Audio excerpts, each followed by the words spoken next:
Thật là hạnh phúc khi có em trong đời, thật là vui khi thấy em luôn mỉm cười. Chẳng có gì bằng đâu khi chúng ta bên nhau, cùng xây hạnh phúc trọn đời mãi sau.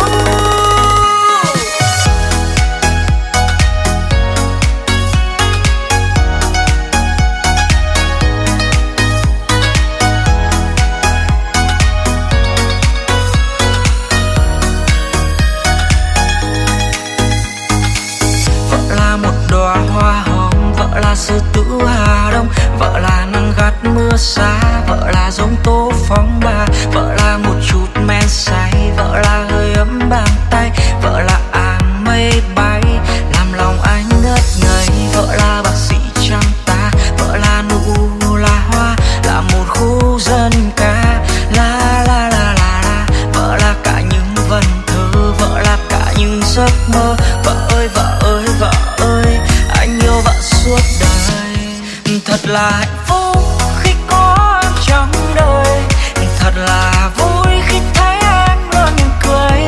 Chẳng có gì bằng đâu khi chúng ta bên nhau, cùng xây hạnh phúc trọn đời mãi sau.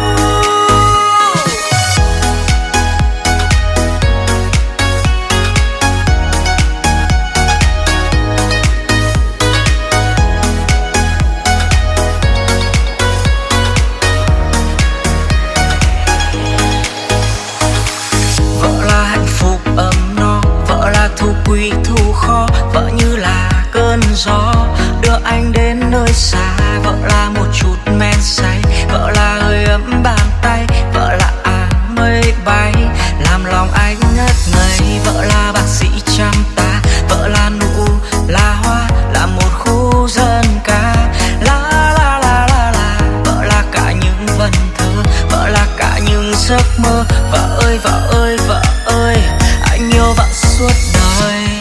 Thật là hạnh phúc khi có em trong đời, thật là vui khi thấy em luôn mỉm cười. Chẳng có gì bằng đâu khi chúng ta bên nhau, cùng xây hạnh phúc trọn đời mãi sau. Thật là hạnh phúc khi có em trong đời, thật là vui khi thấy em luôn mỉm cười. Chẳng có gì bằng đâu khi chúng ta bên nhau,